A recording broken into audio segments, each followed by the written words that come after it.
My daily tasks never stray far from reports, internal calls, and stacks of documents that need sorting.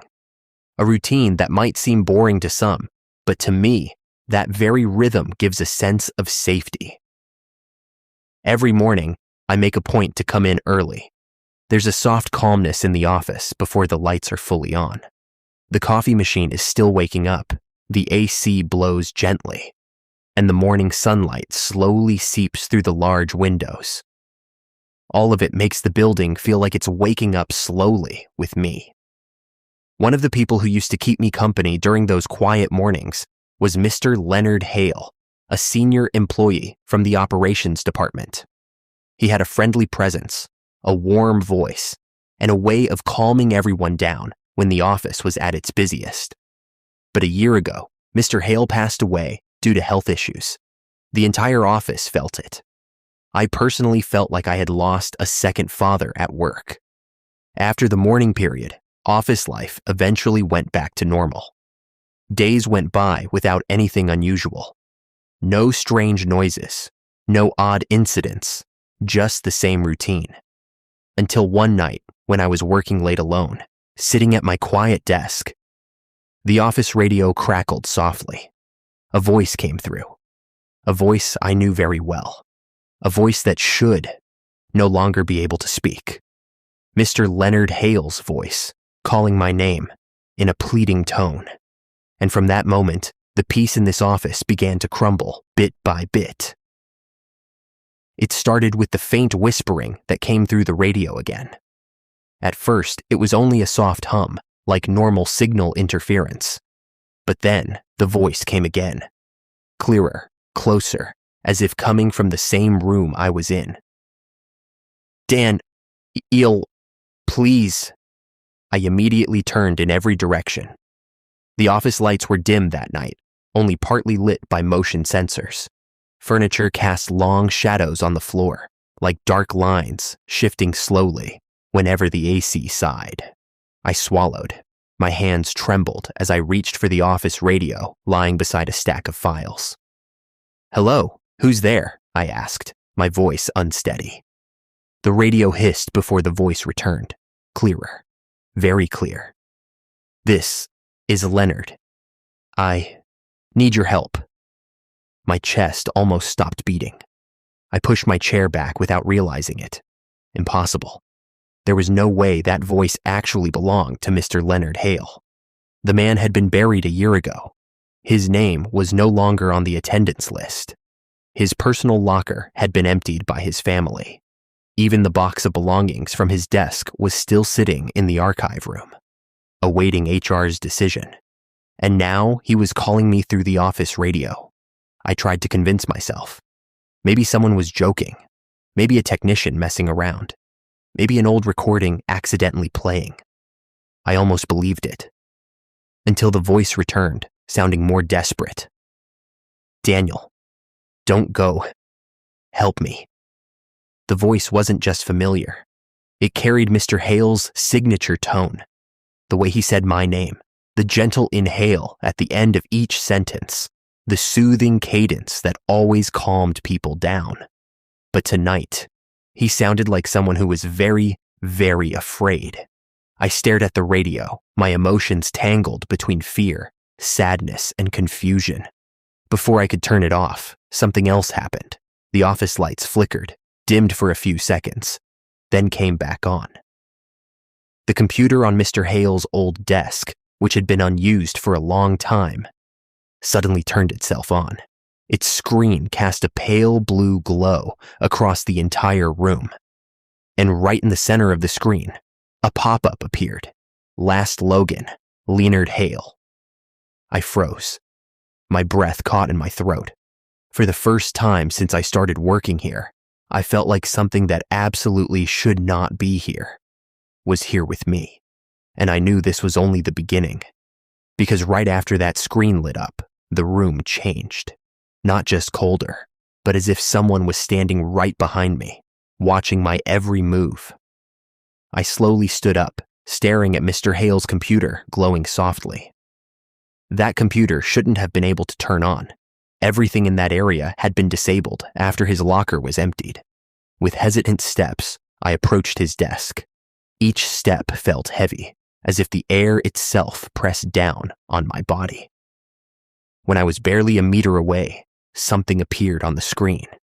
A message, not an email. Not from the office system. It looked like it was typed directly into a notepad window that opened on its own. I am trapped. The last word looked like it was typed by a trembling hand. Letters uneven, some too big, some cut off. I stared at it for a long moment, my fingers turning cold. Trapped. Where? I whispered. I wasn't expecting an answer, but the radio on my desk, the same one I thought had died, suddenly crackled again. Daniel, the archive room. Help. This time, the voice wasn't just calling me. It carried trembling anxiety, like someone trapped in a tight, dark place, desperately pleading to be heard. The archive room. The place I rarely visited alone. The coldest room in the office. The room where Mr. Hale's personal box was kept after his death. For some reason, I felt the answer was there, but my steps halted when I reached the archive room door. The hallway lights flickered softly, and for a moment, I saw something from the corner of my eye.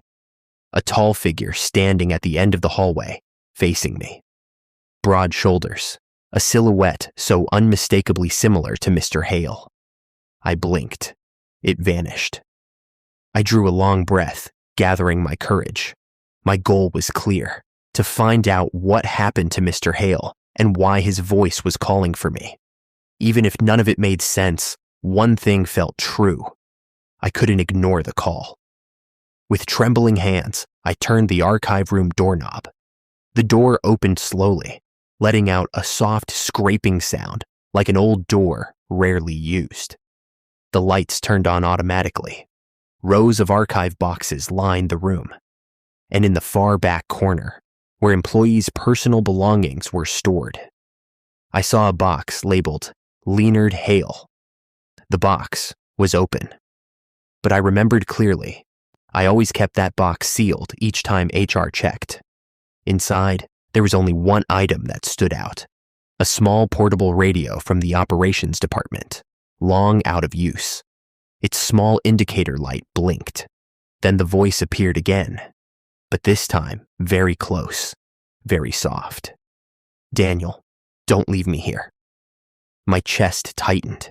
It was clear that Mr. Hale wanted something, perhaps something he never got the chance to say while alive.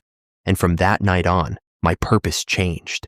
I had to find out what was holding Mr. Hale and how to free him, even if the answer was hidden in a place I shouldn't touch. Even if each next step felt heavier, filled with signs that made my skin crawl. I knew one thing. I couldn't turn back now. Even as I stood before Mr. Hale's box, the entire room suddenly felt like it was holding its breath. The archive lights dimmed slowly, as if losing power. The normally steady AC shifted into short, uneasy bursts, like someone anxious. I held the small radio from the box, a radio that should have stopped working years ago. The moment I touched it, the indicator light glowed brighter, reflecting faintly across my face. Then the voice returned, clearer, firmer, as if he stood right beside me. Daniel, I'm here, but I can't get out, not alone. I swallowed hard. What do you want me to do? How can I help you? The radio hummed before the answer came. Take me back to the last place I was. That place holds everything. The last place he was. Those words immediately brought one room to mind. The old control room in the basement. A room sealed off after renovations. A room where Mr. Hale often worked late, monitoring the building systems.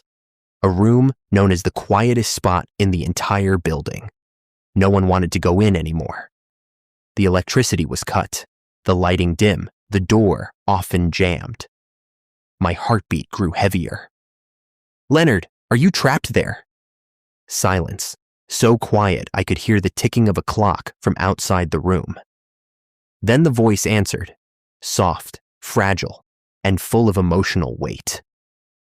Yes, I never left. I've been waiting for you, because you were always the one who came in early, the only one who listened. My chest tightened with a painful warmth. Our bond had indeed been like father and son. I still remembered how he used to pat my shoulder whenever I was stressed over late reports. And now, he was calling to me from a place no one should remain in. I took the radio and walked to the basement. Each step down the stairs made the air grow heavier. When I reached the bottom, the basement hallway was lit by dim yellow bulbs, creating long, swaying shadows along the walls. The old control room door waited at the end of the hall, closed, dark, still. But as I approached, the radio vibrated in my hand, the voice trembling. Daniel, this is the only way. I wrapped my hand around the doorknob. Cold, unnaturally cold, like the room behind it held something untouched by light. I tried pulling it. It jammed. I pulled harder, still jammed. And then I realized something that made my entire body tremble. It felt like a hand, from the other side, was gripping the doorknob, holding me back, refusing to let me in. The radio hissed frantically. Daniel, now! Open it! I can't wait any longer. I inhaled deeply. This was it, my final choice, the hardest step I would take. Enter that abandoned room and face something I couldn't see, all to save someone who no longer existed in this world. With all my strength, I yanked the door once more. The door swung open, sliding with a long echo down the hall. And in an instant, a soft white glow flooded my eyes from inside the room. No screams, no monstrous shadows, just light, warm, like someone finally finding their way home. The radio in my hand vibrated once, and his voice spoke for the final time. Thank you, Daniel. You found me. The voice faded, and the room went dark again. I stood frozen in the doorway, breathing hard. My whole body shook, not from fear, but from knowing everything I had done had led me to this moment. But what had really happened? And what awaited me after this? My journey wasn't over. Because when the room went dark again, I felt something different inside, a calmness slowly settling in the air. The white glow was gone, but its warmth lingered, like the trace of someone who'd just walked past. I stepped inside slowly, letting my eyes adjust to the darkness. No strange noises, no moving shadows, no pressure or stare weighing on me. The room felt peaceful. Though abandoned, the old control room still bore traces of life, a slightly shifted swivel chair, dusty control panels, and half-open drawers, as if someone had left them hurriedly years ago. I looked down and noticed something on the floor. A small, worn notebook. Mr. Hale's notebook. I picked it up gently. On the first page, it read, "To whoever finds this, I did this to keep this building safe." I turned the page. More technical notes, lists of unfinished repairs. And in the middle of the page, his final message. "Daniel, if you're reading this, it means I couldn't finish this on my own. Thank you for always coming in early. Thank you for listening. If my time has come, I hope someone as kind as you will carry on what I left behind." My throat tightened. A mix of sorrow and gratitude warmed my chest. The kind only felt when someone who meant something leaves you a parting gift. Suddenly, the radio in my hand, the one I thought had died, lit up once more. Just once. Its indicator blinked softly. No voice, no message, just one final flicker, like a silent farewell. Then it shut off forever. I stood in the center of the room, clutching the notebook, and for the first time since that night began, something became clear. Mr. Leonard Hale was finally free. Whatever held him, unfinished duties, regret, fear of leaving his work behind, had been resolved, and I became the last person to hear his voice. I walked out of the control room and closed the door gently. No heaviness followed, no coldness in the air. Even the basement felt brighter, as if the building itself had breathed a sigh of relief. When I returned to the office floor, Mr. Hale's computer, the one that had turned on by itself, was now dark, as if it had never lit up at all. His box in the archive room was sealed shut. No more blinking lights inside. Everything was back to normal, but not for me. Something had changed, something that left a mark. Closing. In the days that followed, I found myself walking to the archive room again, not knowing why. Maybe I wanted closure. Maybe I wanted to feel that peace once more. When I opened the archive door, the air felt different, not cold, not heavy, just calm. Mr. Hale's box was where I left it, closed, quiet. I knelt and touched the lid gently, a wordless farewell. And for a moment, whether real or in my mind, I felt a soft warmth brushing the back of my hand. A gentle touch, grateful. I smiled faintly. "Rest well, Mr. Hale," I whispered. Before I left, something in the corner caught my eye. An old ID card with Mr. Hale's photo lying on the floor, as if it had just been moved. But what froze me wasn't the card. It was the soft light reflecting off its surface, not from the lamp. The room was dim, not from my shadow. I was too far. It was a warm, gentle glow, appearing on its own. And just before the glow faded, I heard a whisper, so subtle it felt like a breeze. "You're not alone, Daniel." My heart thumped softly, not in fear, but in gratitude. I picked up the card and slipped it into my pocket. Not as a reminder of frightening events, but as a reminder that kindness always returns in ways we never expect.